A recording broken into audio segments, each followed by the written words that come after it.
Central venous catheter. Introduction. A central venous catheter is one in which the tip or end of the catheter lies in a large vein of the central circulation, such as the lower third of the superior vena cava, SVC, atriocaval junction and upper right atrium. The tip of a femoral catheter lies in the inferior vena cava. Catheter is made of polyurethane or silicone rubber. Blood flow around the catheter is maximized and physical and chemical damage to the internal walls of the vein is minimized. Catheters impregnated with antiseptics, such as chlorhexidine, and antimicrobials, such as silver, carbon, platinum, minocycline, and rifampin, are recommended for patients whose catheter is expected to remain in place for longer than 5 days to reduce the risk for vascular catheter-associated infection.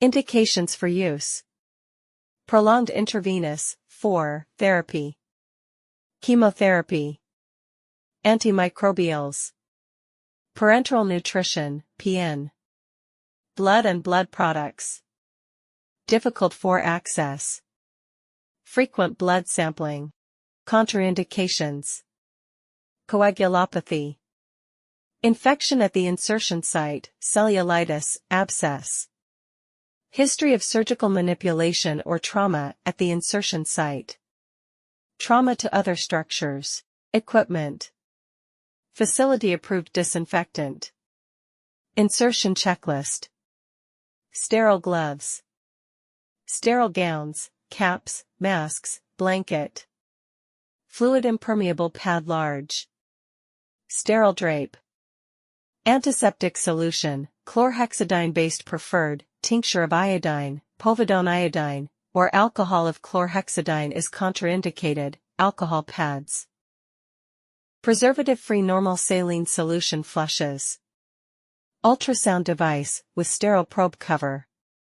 Sterile ultrasound gel, 3 ml syringe, with 25 G 1-inch, 2.5 cm, needle 1% or 2% injectable lidocaine. Catheter securement device or suture material and suture kit, sterile scissors, hemostat, and needle holder.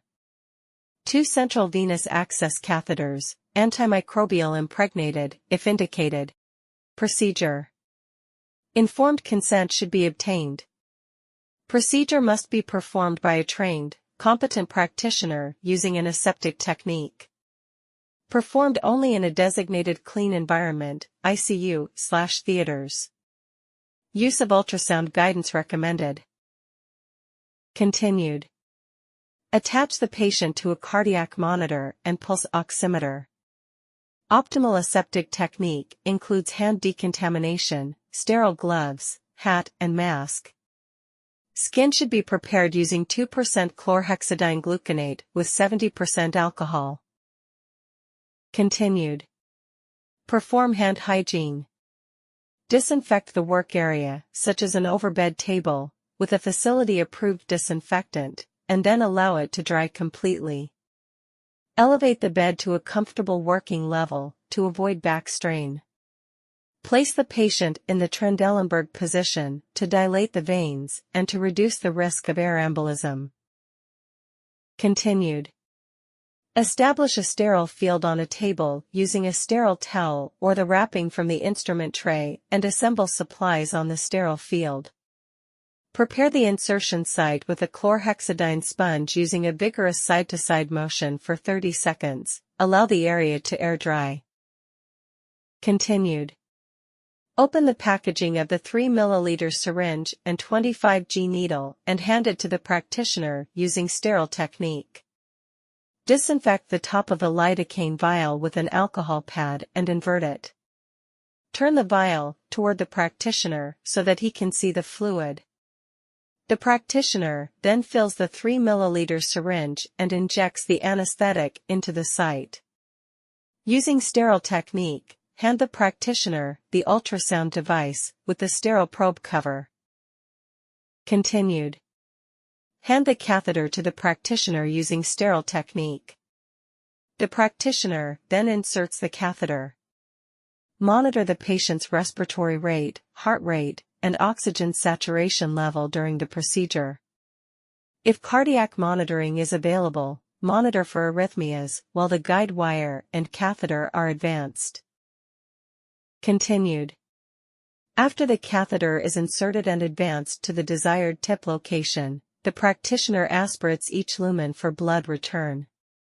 Flush the catheter with preservative-free normal saline solution, observing for complications. The practitioner secures the catheter with a catheter securement device or sutures the catheter in place. After the procedure. After all procedures, dispose of all used supplies in the appropriate receptacles. Remove and discard your gloves, goggles, and mask or face shield, if worn. Perform hand hygiene. Document the procedure. Special considerations. Bathe the patient daily using a chlorhexidine wash to reduce the risk of central line-associated bloodstream infection. After insertion, watch for signs and symptoms of pneumothorax, such as shortness of breath, uneven chest movement, tachycardia, and chest pain. Notify the practitioner immediately if such signs and symptoms appear. Continued. Use sterile technique when performing dressing, tubing, and solution changes for a central venous access catheter. Use the minimal amount of discard blood to help prevent nosocomial anemia. Routinely flush the access device after blood sampling, before and after medication administration, with discontinuation of an infusion, and when the catheter isn't in use.